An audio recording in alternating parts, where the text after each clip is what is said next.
Hello everyone, welcome in Mahi's Kitchen and Chando मामाची शाळा also. तर आज फायनली मी चालली आहे बालिकाश्रम इथे. तर मी ज्या ज्या वस्तू माझ्याकडे ठेवलेल्या आहेत, मी म्हणजे ज्या वस्तू घेतलेल्या आहेत त्या सगळ्या वस्तू मी आज लहान मुलांना देणार आहे. तर मी खूप एक्साइटेड आहे आणि मला खूप छान वाटते, त्याकरता मी हा व्हिडिओ तुमच्यासोबत शेअर करते आहे.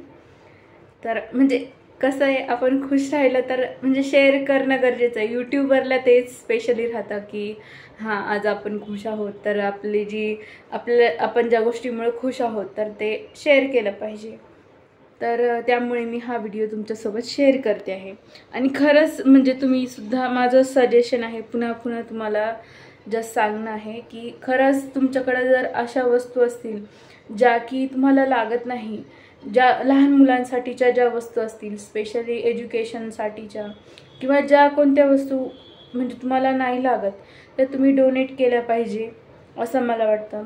लहान मुलांना तरी ॲटलिस्ट तुम्ही केलं पाहिजे, कारण ते लहान मुलं कुठं जाणार, त्यांच्याकडे ना अर्निंग सोर्स असतो ना ते काही करू शकतात. ते जर शिकले, ते जर चांगलं म्हणजे त्यांनी शिक्षण घेतलं तर काहीतरी ते ज्ञान प्राप्त करून ॲटलिस्ट ते जगणं त्यांचं सुधारू शकतात असं मला वाटतं. तर त्याकरता तुम्ही त्यामध्ये सपोर्ट करू शकता. Thank you for watching.